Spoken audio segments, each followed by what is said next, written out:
Testemunho de Abeke Ozaniwa, da cidade de Salzburg, Áustria. Nasci na cidade de Abuja, Nigéria. Os meus pais eram muito pobres, me jogaram no lixo quando eu nasci. Os meus tios me pegaram para criar, eles começaram a ensinar feitiçaria e magia negra. Passei a praticar esses rituais desde criança. Quando completei 12 anos, os meus tios queriam me sacrificar em rituais.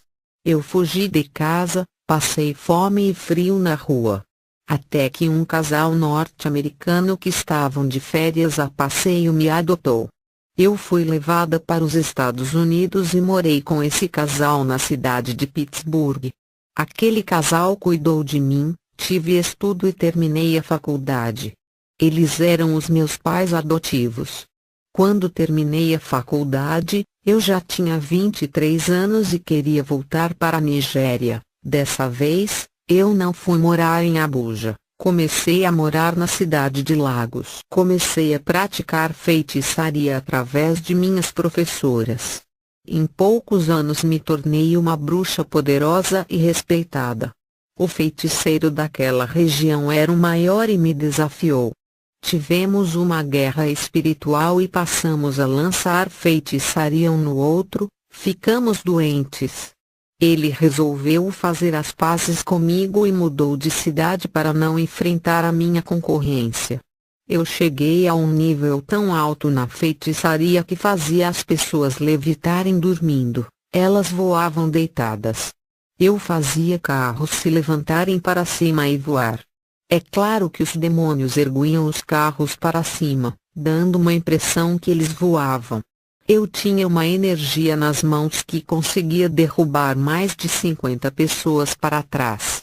Eu estudei a religião da Índia para conseguir a abertura dos meus chakras. Eu tinha um imã nas mãos, uma espécie de onda eletromagnética que hipnotizava as pessoas e faziam-nas caírem no chão. Hoje nos Estados Unidos está cheio de homens que realizam essas mesmas obras das trevas. Isso não edifica e são obras do engano de Satanás. Não se iluda com esses falsos profetas que têm poderes sobrenaturais. Eu já tive esses poderes e posso dizer que esses falsos mestres imitam os feiticeiros. Na cidade de Lagos, conheci o feiticeiro T.B. Joshua. Ele tinha um sonho de abrir uma igreja. Eu não entendi o porquê. Um bruxo se interessando em ser um pastor. Ele subiu no monte, e antes dele passar 40 dias, o monte estava preparado para receber um grande ritual de magia negra. Animais para sacrifício já estavam no monte. Depois da morte dos animais, ele começou o seu jejum a Satanás, na qual apareceu para ele nesses 40 dias e ofereceu fama e riquezas. Joshua tentou imitar Jesus, que ficou 40 dias no deserto sem comer. Mas Satanás apareceu para Joshua e lhe ofereceu o mundo e ainda levou pão para ele comer. Eu sei de tudo isso, não porque ele disse, mas os demônios me disseram. Ele não ficou 40 dias sem comer. Satanás apareceu pessoalmente para ele e disse: se me adorar, darei tudo o que quiser.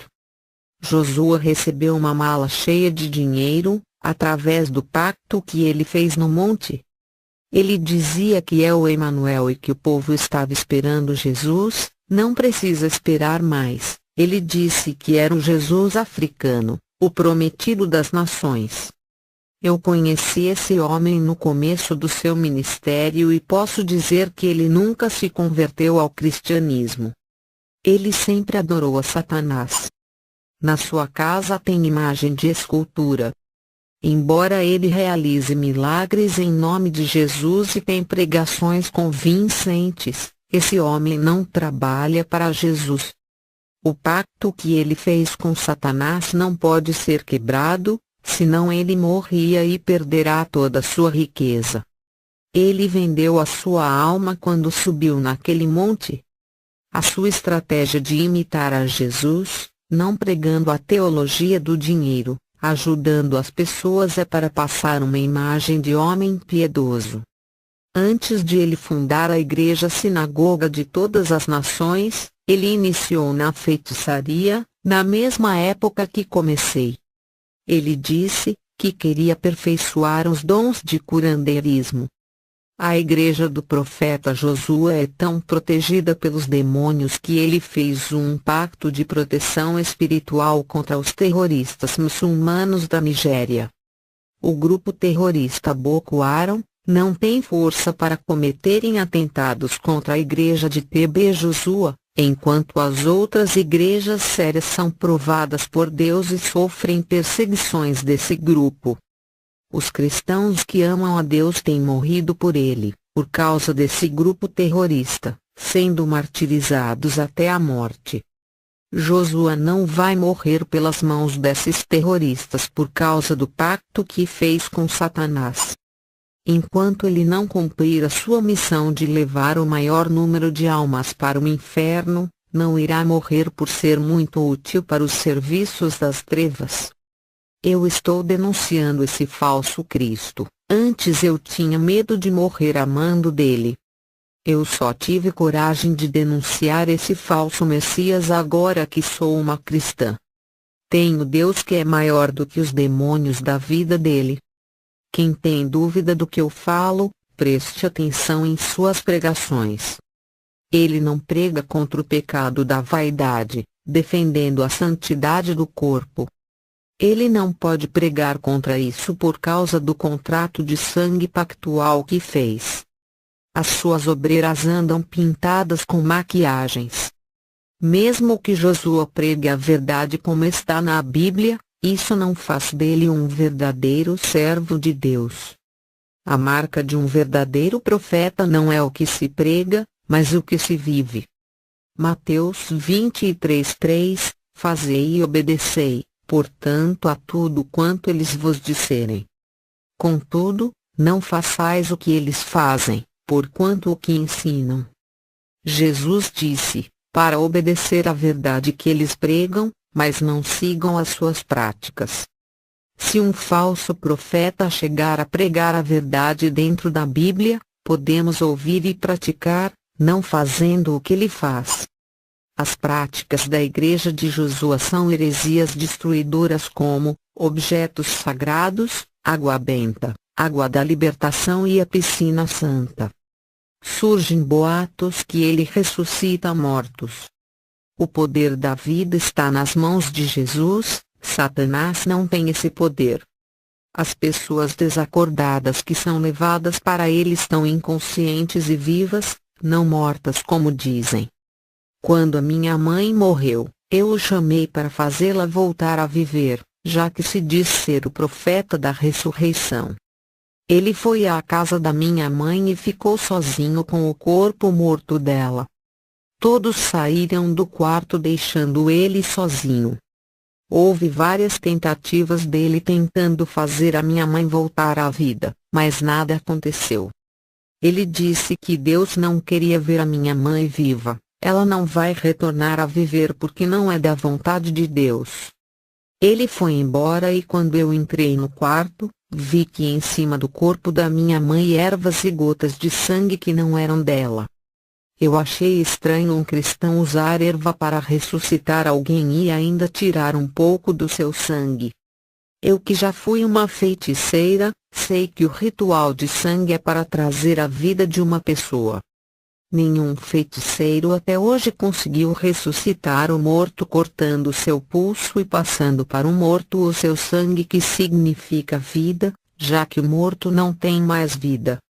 Eu posso afirmar que ele não tem coração, uma espécie de anticristo africano que conquista multidões através dos seus atos de caridade.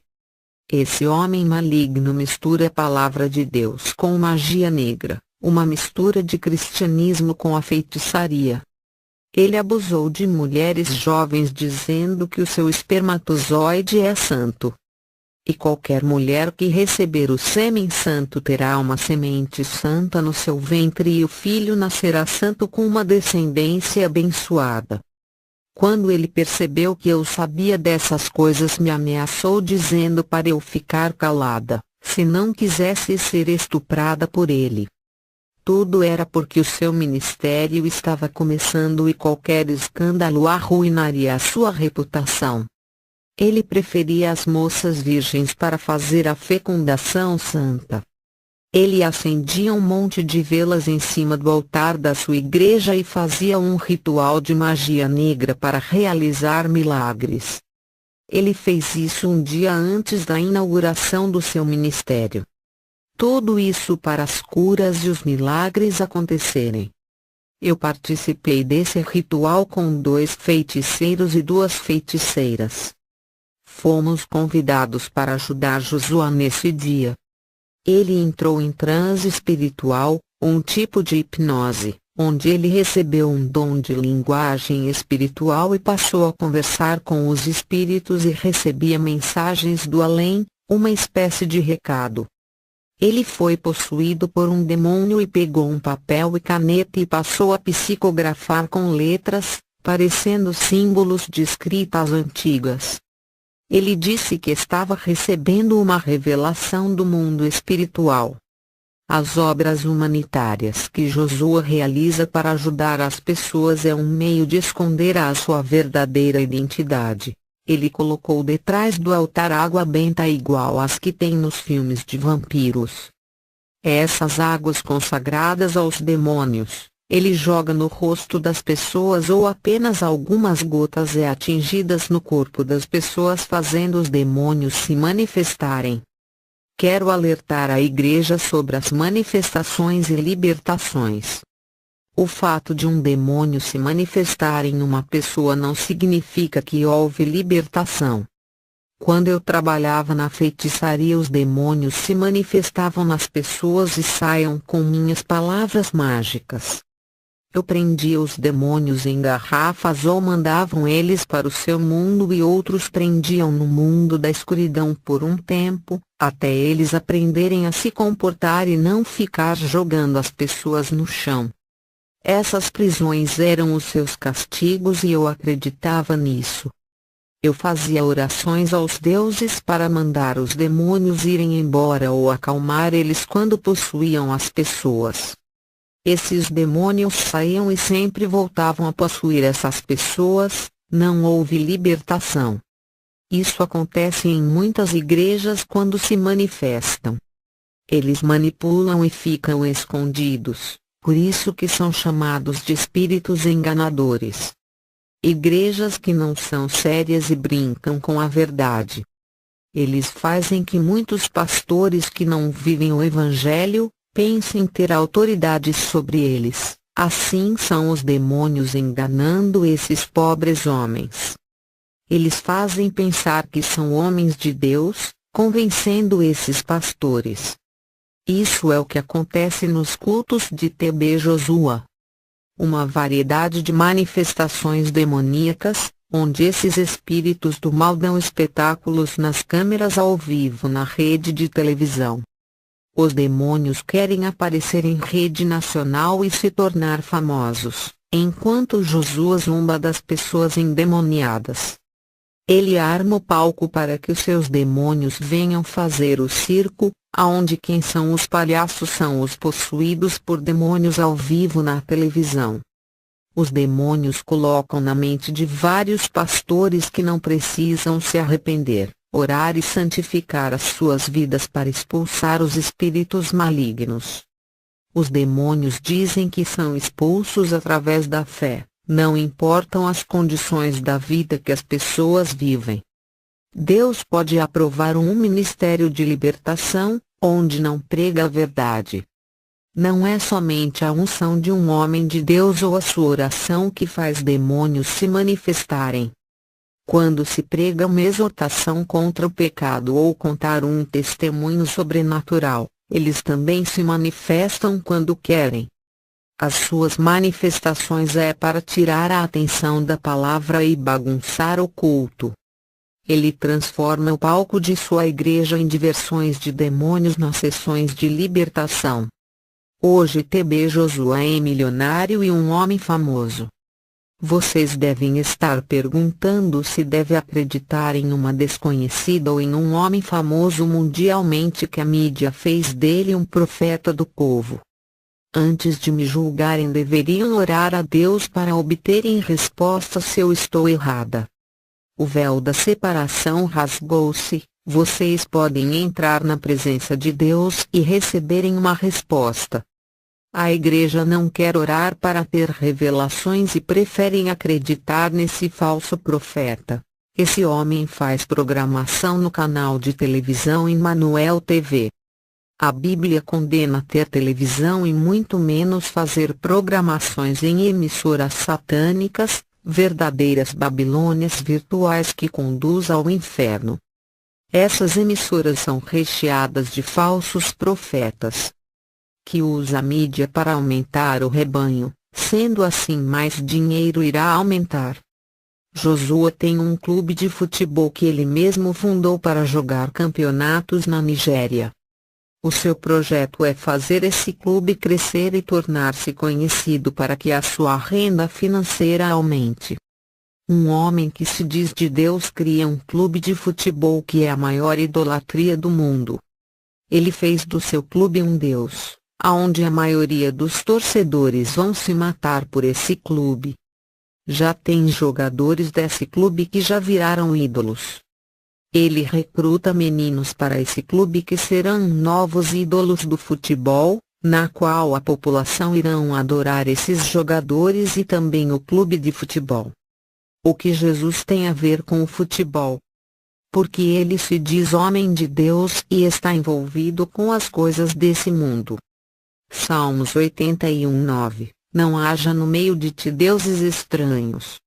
Êxodo 23. Não terás outros deuses além de mim. Jeremias 25:6. Não siga outros deuses para servir e adorar. Josué é o profeta que agrada ao presidente da Nigéria, também, pessoa rica e a maioria dos cristãos. Jesus e os seus discípulos não agradavam a ninguém e foram perseguidos. A igreja de Josué não há renúncia dos pecados e arrependimento, só operação de milagres. A marca de uma igreja verdadeira não está baseada em curas. Mateus 24:24, porque hão de surgir falsos profetas e falsos cristos e farão grandes sinais e prodígios, de modo que, se possível fora, enganariam até os escolhidos. Vejo muitos escolhidos, homens servos de Deus, acompanhando o ministério desse homem e tendo como exemplo. Quando eu estava na feitiçaria, eu fazia cair fogo do céu. Isso é normal na África. Qualquer feiticeiro africano em alto nível opera sinais grandiosos. Isso não é motivo para acreditar que o Espírito Santo está na vida de um bruxo. Muitas pessoas já denunciaram TB Josué de abuso sexual e outros crimes. A delegacia da Nigéria ignorou os casos por se tratar de uma celebridade, levando pouco o caso das pessoas que denunciaram. Em um país pobre onde a lei está do lado dos ricos e menospreza a classe mais baixa, Josué tem dinheiro para comprar até a justiça na Nigéria. Em um país de crise, o dinheiro é ouro. A sua esposa Evelyn é traída, mas mesmo assim aceita o seu marido ter relações com outras mulheres. Ela não quer perder o seu milionário. Os meus pais biológicos conheceram os pais de TB Josué e sabem muito bem como a mãe desse feiticeiro se preparou em rituais para ele nascer. Josué nasceu de uma família de feiticeiros. A sua mãe fez um pacto com Satanás e disse à criança que nascer do meu ventre irei consagrar ao Senhor. Satanás apareceu para ela e disse: essa criança não pode nascer de 9 meses, que é a gestação normal que o homem do céu determinou. Depois dos 9 meses de gestação esperará mais 6 meses, que é o meu número, e assim o menino nascerá. Ele será como o Messias, ganhará o mundo inteiro, fazendo todos os milagres messiânicos. Essa criança nascerá de 15 meses, iguais aos rinocerontes negros, e será no dia 12 de junho. Essa é uma data simbólica. O dia 12 é o número da prudência, ele será prudente e irá disfarçar com a aparência de piedade. A sua camuflagem de homem de Deus será perfeita por pregar a palavra, mas não inteira, como meia-verdade. Nascerá no mês 6, que é o meu número preferido. A sua igreja será um aquário que vai prender multidões de peixes para mim. Meus amados irmãos, todos esses segredos a mãe de Josua falou para minha mãe quando as duas praticavam feitiçarias juntas. A minha mãe nunca revelou esse segredo para ninguém, a não ser para minha tia. O preço da revelação desse segredo custou a vida da minha mãe. Um demônio a atacou à noite e estrangulou. O período de gestação da mãe de Josua foram 15 meses. Foi algo sobrenatural, fora da lei natural. Esse tipo de gestação está fora do padrão que Deus determinou. Ele criou tudo perfeito, cada gestação tem um tempo determinado. Uma cachorra tem gestação de 2 meses, enquanto a cabra é de 3 meses. Gênesis 1:31, Deus contemplou toda sua obra e viu que tudo era muito bom. A gestação humana é de 9 meses, foi assim que Deus estabeleceu, até o seu filho Jesus quando se fez carne nasceu de 9 meses. Josua diz que a sua gestação foi especial. Ele não podia nascer de 9 meses e tinha que ser preparado por Deus dentro do ventre da sua mãe. Deus quebraria a lei natural da gestação por alguém especial? Nem com seu filho Jesus ele fez assim e teve que nascer obedecendo à lei natural estabelecida por ele. Satanás interferiu na gestação da mãe de Josua, o fazendo nascer de 15 meses. Como isso pode ser possível? A sua mãe entregou o próprio filho ainda no ventre para Satanás, dando legalidade para ele interferir no curso natural do nascimento. A Bíblia diz que Ana entregou o profeta Samuel a Deus no templo quando criança, antes dele nascer ela havia prometido. A mãe de Josua fez ao contrário, entregou a Satanás. Ana entregou o seu filho a Deus e o resultado foi ele se tornar um grande profeta. A mãe de Josua entregou o seu filho a Satanás e o resultado foi um grande feiticeiro camuflado de profeta. A gestação de Josua foi igual à de um animal, fugindo da imagem e semelhança de Deus. Jesus nasceu de 9 meses. O rinoceronte na feitiçaria é o símbolo do conforto, solidão, sabedoria ancestral, autoconhecimento e confiança no instinto. Josua herdou todas essas qualidades por nascer de 15 meses, igual aos rinocerontes. O chifre do rinoceronte na feitiçaria simboliza a capacidade de estender energias, curas, maravilhas e poderes mágicos. Josua recebeu energias, curas, maravilhas e poderes mágicos desse chifre. E onde está tudo isso que ele herdou em suas mãos? Nas sessões de libertação de Josua ele com a sua mão hipnotiza as pessoas. Grandes quantidades de energias saem da sua mão parecendo um imã que controla as pessoas iguais a um brinquedo. A sua mãe seguiu todo o ritual que fez no seu ventre para que o seu filho não nascesse de 9 meses. Deus me levantou para denunciar os falsos profetas. Josué é o profeta preferido da maioria das igrejas. Cadê o discernimento desse povo?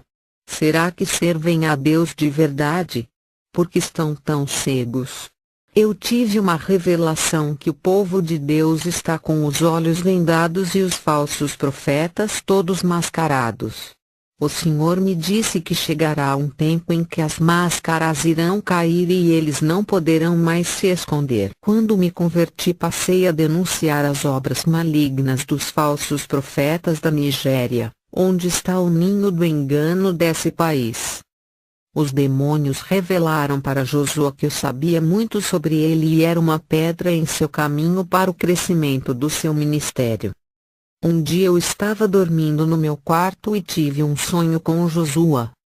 Ele dizia que iria destruir o meu ministério ao vivo na televisão se eu não parasse de denunciar. No dia seguinte, encontrei com ele na rua. Josué disse: "Você recebeu o meu recado ontem à noite em sonho. Se não parar de lutar contra mim, posso te colocar na prisão. Eu forjo um crime para lhe denunciar na mídia.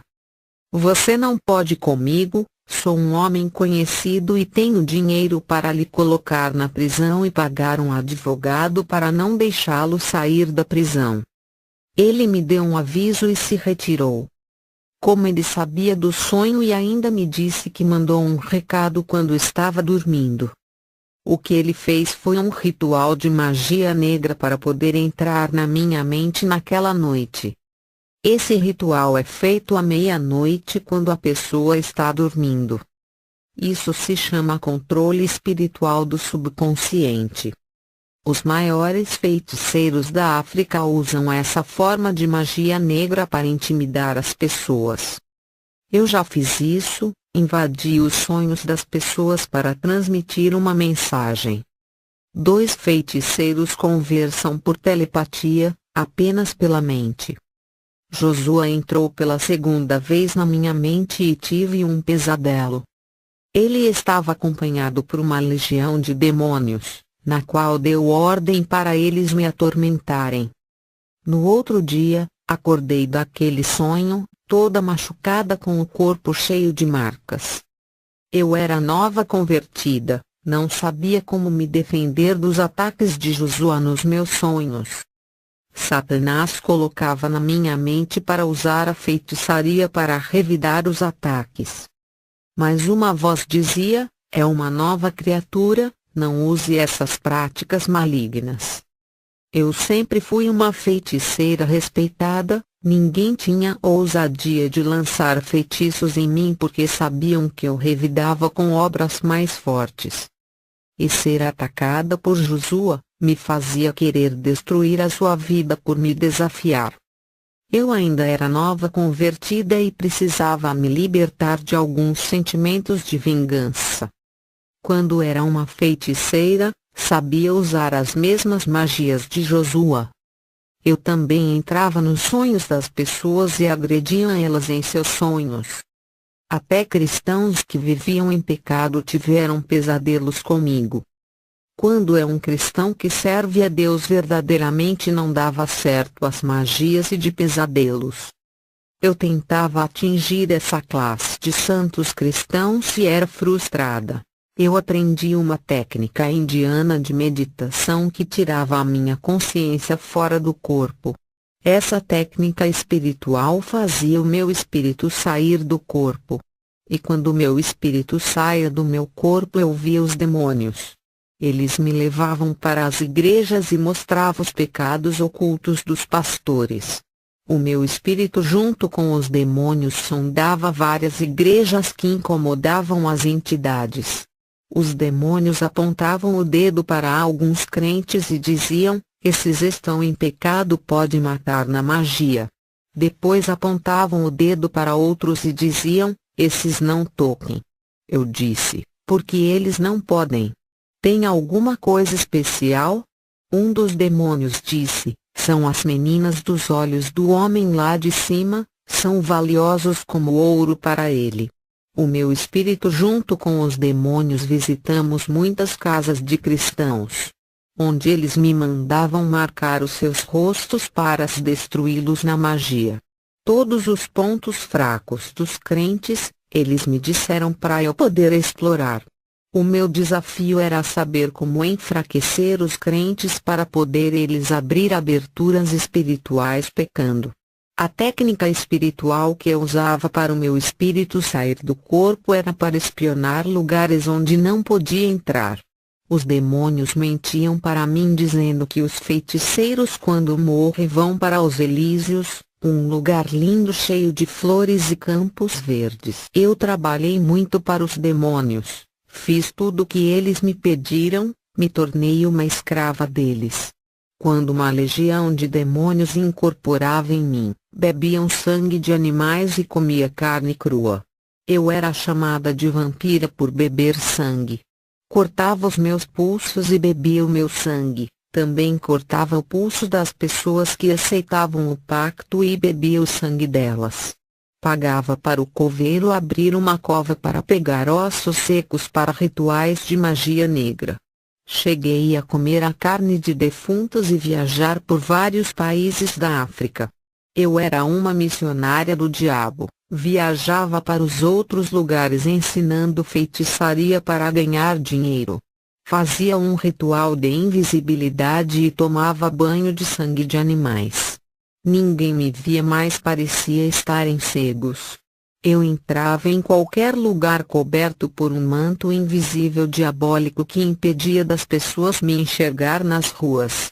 E assim eu conseguia furtar muito dinheiro na frente das pessoas. Roubei bares, padarias, mercados e empresas.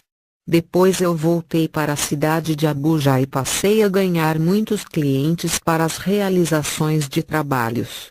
A inveja de muitos feiticeiros se voltou contra mim. Eles se reuniram e fizeram um mega ritual onde sacrificaram 33 animais e 3 crianças. Eu estava deitada na minha cama e não sabia dessa conspiração. Recebi toda aquela carga de magia, não conseguia me levantar.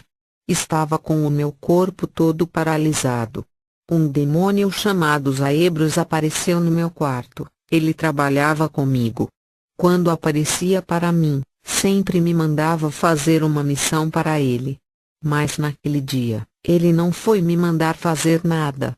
Ele disse que os feiticeiros haviam feito um grande sacrifício para me matar. E disse que essa oferta era irrecusável, ele teria que me matar de todo jeito.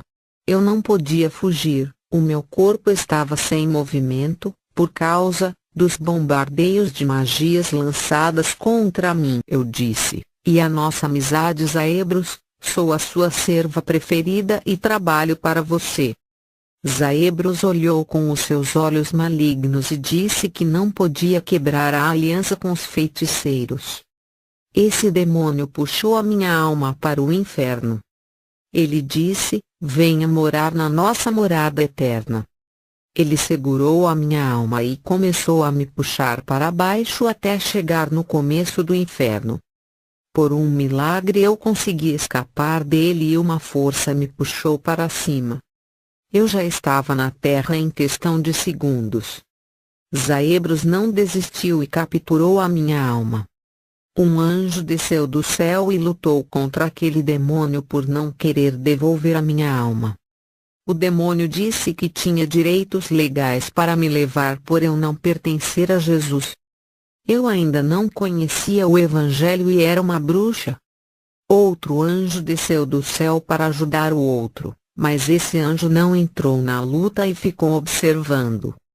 O anjo que lutava pela minha alma puxou uma grande espada de fogo da sua cintura e quando apontou ela para o demônio, saiu bolas de fogo que fez o seu corpo pegar fogo. O demônio virou cinzas e evaporou como uma fumaça negra. O anjo que ficou observando, subiu ao céu e eu fiquei com o primeiro anjo. Ele disse, da grande obra que Deus tem na minha vida. E falou sobre os meus pais biológicos que me jogaram no lixo. Eu iria morrer, mas Deus tocou no coração da minha tia para cuidar de mim. A minha tia era uma bruxa que me livrou de morrer naquele dia. Satanás sabia da obra de Deus na minha vida, não se conformou com isso e usou a minha tia para me sacrificar em um ritual. A minha tia me pegou com 3 meses de idade no lixo e quando completei 4 anos, Satanás pediu a minha vida a ela. Quando os meus tios preparavam para me sacrificar, eu desapareci. Com 4 anos de idade saí pela porta de casa que eles deixaram aberta e nunca mais me viram. Deus tocou no coração de um casal norte-americano para me adotar. Tudo isso Deus havia feito para preservar a minha vida. Morei nos Estados Unidos com os meus pais adotivos até aos 23 anos de idade. Voltei para a Nigéria para conhecer os meus parentes biológicos. Foi quando conheci as minhas primas e iniciei na feitiçaria. Conheci TB Joshua antes de lhe fundar o seu ministério. E foi por eu me converter e denunciar as suas obras do engano que tive que ir embora da cidade de Lagos. Ele pagou para alguém tirar a minha vida. Eu estava sendo perseguida por 3 homens armados e o Senhor tocou no meu coração para sair do país. O Senhor me deu livramento quando esses homens foram atrás de mim armados. O sangue de Jesus me cobriu nesse dia quando eles passaram perto de mim e não me viram. Eu vivi dentro da feitiçaria e sei muito bem o que é o ocultismo. O que existe hoje de feiticeiros disfarçados de cristãos na Nigéria e nos Estados Unidos, não se pode contar a quantidade. Em uma visão na madrugada, eu vi a sede da igreja de Joshua compartilhando os poderes das trevas com as filiais do mundo inteiro. Os mesmos demônios da sede operavam em suas filiais. Todas as igrejas que são fundadas em vários lugares do mundo e estão ligadas com a sede que fica em Lagos, são ligadas com os poderes das trevas. Esses demônios vão auxiliar as pessoas que irão fundar o ministério de Joshua em cada país. Não construam igrejas que venham ter ligação com o ministério de TB Joshua. Qualquer igreja que ainda não chamou TB Joshua para fazer cruzadas evangelísticas, eu lhe peço em nome de Jesus, não chame ele. Quando esse homem entra em qualquer país que chama para ministrar, legiões de demônios o acompanham. Aonde ele vai, deixa legiões de demônios em seus países como sinal da sua marca ministerial. Aonde ele vai, carregar uma legião de demônios que o seguem e deixa em cada país onde ele pisa os seus pés. Muitos países estão importando demônios estranhos da Nigéria, através desse homem. No seu país já existe legiões de demônios territoriais. Vocês vão querer que esse homem trouxesse mais demônios africanos para a sua cidade. Esses demônios vêm de terras distantes e causam o maior caos e destruição. Se alguém tem dúvida, orem na madrugada e se for possível jejuem e orem, e peça resposta a Deus sobre esse homem, ele vai revelar. Que esse testemunho chegue aos ouvidos de várias nações para que se livre do engano. Que Deus o abençoe. Amém.